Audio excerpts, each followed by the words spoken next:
Hello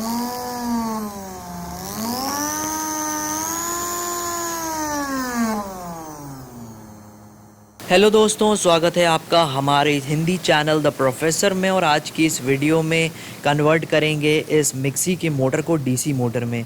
तो ये जो वाइंडिंग मैं पॉइंट आउट कर रहा था, ये फील्ड वाइंडिंग है, जिससे पता चलता है कि ये यूनिवर्सल मोटर है। और साथ में यहाँ पर कम्यूटेटर और ब्रशेस भी दिखाए गए हैं, जिससे ये पता चलता है, कंफर्म होता है कि ये एक यूनिवर्सल मोटर है। तो अब बारी आ जाती है इसको टेस्ट करने की 220 वोल्ट पे कि कितनी ये स्पीड पे ये चले जा रहा है 220 वोल्ट एसी सप्लाई देने पर। अभी मैं एसी पे इसको रन करने वाला हूँ, डीसी पे नहीं।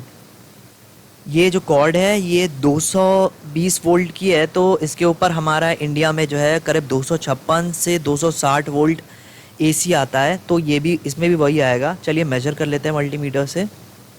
और जैसा कि आप देख सकते हैं कि करीब करीब इसने 260 वोल्ट एसी निकाल दिया है।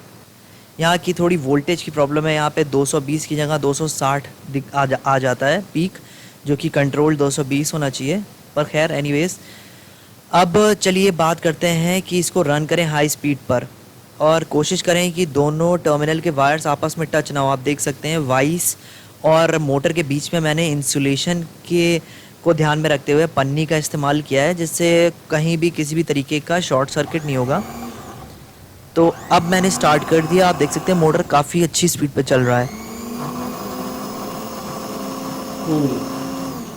बढ़िया स्पीड थी ना, ज़बरदस्त। अब कनेक्ट कर देते हैं इसमें ये ड्रिल मशीन का चक। और उसके ऊपर आप देख सकते हैं मैंने सफ़ेद टेप लगा रखा है, ताकि कितने आरपीएम पे ये मोटर चल रहा है उसका मेजरमेंट टैकोमीटर से कर पाएँ। टैकोमीटर दोस्तों आरपीएम या मोटर की स्पीड मेजर करने के काम में आता है और बहुत ही आसानी से ऑनलाइन मार्केट में अवेलेबल है। आप चाहे तो फ्लिपकार्ट से ले सकते हैं या बैंगबोर्ड्स ऑनलाइन इंटरनेशनल मार्केट से ले सकते हैं। तो चलिए इसको ऑन करते हैं और टैकोमीटर को भी ऑन करते हैं।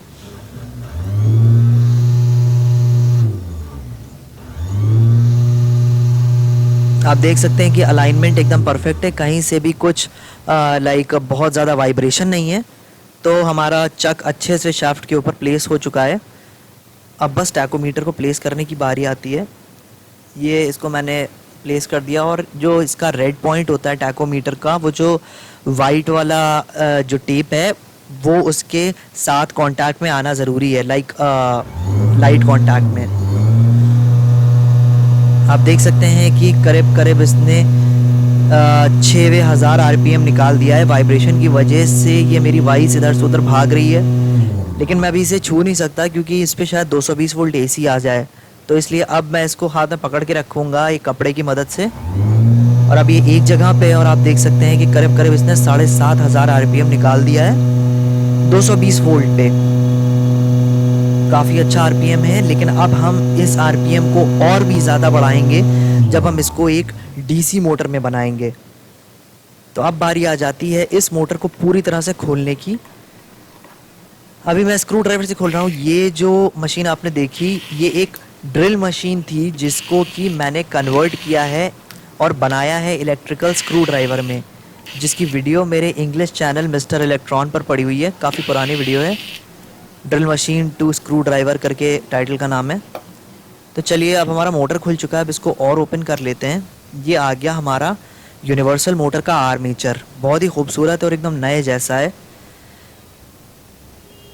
काफ़ी अच्छा लग रहा है आर्मेचर। कम्यूटेटर में भी अच्छी खासी जान है, बिल्कुल भी घिसा नहीं है। और ये है हमारी फील्ड और फील्ड की वाइंडिंग्स। और बीच में आप देख सकते हैं 2 ब्रशेज़ हैं जो कम्यूटेटर को पावर करने के काम में आएंगे। अब दोस्तों ये जो फील्ड वाइंडिंग है, ये हमारे इस प्रोजेक्ट में किसी काम में नहीं आने वाली है अभी के लिए, क्योंकि हम इसको डीसी मोटर में कन्वर्ट करने वाले हैं। तो इसकी फील्ड वाइंडिंग की जगह पे यहाँ पे मैग्नेट्स लगेंगे, तो क्या फ़र्क पड़ता है, इसको हटाना पड़ेगा। और दोस्तों इस फील्ड वाइंडिंग को हटाने से पहले ये भी देखना था कि उसके जो फील्ड के पोल्स हैं वो किस तरफ हैं, क्योंकि उन्हीं साइड्स पर मैग्नेट भी प्लेस होगा। तो अब जो है आर्मेचर को इसके ब्रशेस के साथ फिट कर देते हैं और उसके बाद ये जो 2 कॉनकेव मैग्नेट्स है ये लगेंगे। अब सबसे पहले आप लोगों ने जो मेरा इंग्लिश चैनल पे वीडियो मैंने डाली थी ये वाली, तो उस पर बहुत लोगों ने मुझसे सवाल किया था कि ये कॉनकेव मैग्नेट्स कहाँ से मिलेंगे और मुझे कहाँ से मिले। तो दोस्तों इन कॉनकेव मैग्नेट्स को मैंने निकाला था जो आरओ का वाटर प्योरीफायर नहीं होता है, रिवर्स ऑस्मोसिस वाटर प्योरीफायर, उसका जो डीसी मोटर होता है उस मोटर के अंदर से मैंने ये कॉनकेव मैग्नेट्स निकाले थे। क्योंकि मोटर पुरानी हो जाती, ख़राब हो जाती है, इसकी वाइंडिंग जल जाती है, ब्रशेस ख़त्म हो जाते हैं या पावर सप्लाई चली जाती है, बहुत सारी प्रॉब्लम्स आ जाती हैं। मगर आपके मैग्नेट्स वैसे ही रहते हैं अनलेस कि बाहर से उनके ऊपर कोई प्रेशर ना पड़ा हो कि वो टूट जाएं। अब ये जो साइड है, जो साइड पे मैं पॉइंट कर रहा हूँ, वहाँ पर उसी के ऊपर ही सिर्फ मैग्नेट्स लगेंगे, वहाँ पर नहीं लगेंगे जहाँ पर मैंने स्क्रूज लगा रखे हैं, क्योंकि उसी के हिसाब से ब्रशेस की प्लेसिंग है। अगर मैंने स्क्रूज की जगह पर मैग्नेट्स लगा दिए तो मोटर स्टार्ट नहीं होगा। आप देख सकते हैं कि जो मैग्नेट्स है वो मैंने थोड़ा साइड करके लगा रखे हैं क्योंकि वहाँ पर प्लेसिंग अच्छे आ रही थी।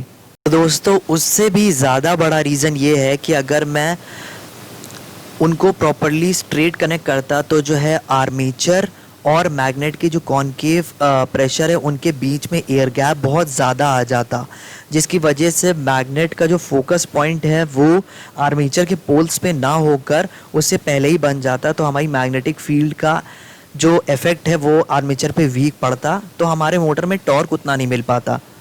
तो इस वजह से ये भी इम्पॉर्टेंट था कि मैग्नेट्स को आर्मेचर के जितना ज़्यादा करीब लाया जा सके लेकर आया जाए। और मैंने, आप देख सकते हैं, जो मोटर है उससे थोड़े ही बड़े मैग्नेट्स का इस्तेमाल किया है और एकदम प्रॉपर साइज़ नहीं है। इससे अगर थोड़े छोटे मैग्नेट्स होते कॉनकेव में और इसके परफेक्ट साइज़ के तो और भी बेहतर काम हो पाता। तो एनीवेज़ अब मैंने मैग्नेट्स को ग्लू से चिपका दिया है। प्रेजेंटेशन के तौर पे हमें स्ट्रेंथ और आरपीएम अच्छा खासा मिल जाना चाहिए इतनी स्पीड से ही, इतने मैग्नेट के प्लेसिंग से ही। सॉरी, मैग्नेट्स प्लेस हो गया, स्क्रूज लग चुके हैं और हमारा जो आर्मेचर है वो बिल्कुल भी फंस नहीं रहा है, बहुत अच्छी तरह से घूम रहा है। तो अब हमारा मोटर ठीक ठाक स्पीड पे चल जाना चाहिए।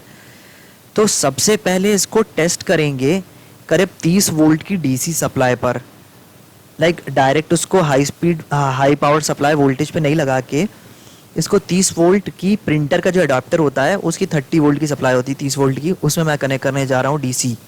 हाँ डीसी, एसी नहीं, डीसी इस बार करने जा रहा हूँ। चलिए मेजरमेंट ले लेते हैं मल्टीमीटर से, फिर पता चल जाएगा आप लोग को। देख सकते हैं करीब 31 वोल्ट डीसी है, लगभग 30 वोल्ट ही है पूरा का पूरा। और अब मल्टीमीटर को रिप्लेस करके उसमें बस तार लगाने हैं। और जाहिर सी बात है क्योंकि हम वोल्टेज कम देने वाले हैं तो आरपीएम भी उतना ख़ास नहीं मिलेगा, हाँ पर मोटर चल जाएगा। पॉइंट ये है कि मोटर स्टार्ट हो जाना चाहिए इतने वोल्टेज पे, क्योंकि जाहिर है ये यूनिवर्सल मोटर 220 वोल्ट का है। आप देख सकते हैं मोटर हमारा चालू हो चुका है, स्लो चल रहा है लेकिन चल रहा है और बहुत ही स्मूथ चल रहा है। ठीक ठाक टॉर्क थोड़ा बहुत मिल रहा है, थोड़ी सी गैपिंग अभी भी ज़्यादा है। पर अगर आप लोग एक्चुअल में इसको एज आ प्रोजेक्ट बनाने वाले हैं तो मैं यही कहूँगा कि जितना कम आपका आर्मेचर और मैग्नेट्स के बीच में एयर गैप आ पाए उतना कम लेकर आइए, ताकि बेस्ट से बेस्ट आपको आरपीएम एंड परफॉर्मेंस मिले और टॉर्क भी मिले। और यहाँ पे मैंने मैग्नेट्स को ग्लू से कनेक्ट कर रखा है, तो ये फिर से एक डेमोन्स्ट्रेशन की ही बात होगी।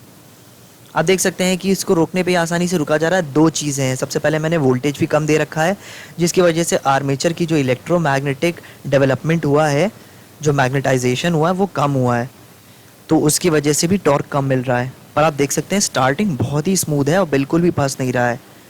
और प्रिंटर के जो एडाप्टर है उसकी करंट रेटिंग बहुत ही कम होती है, तो इतने कम करंट रेटिंग पे ये स्टार्ट हो रहा है केवल वोल्टेज से।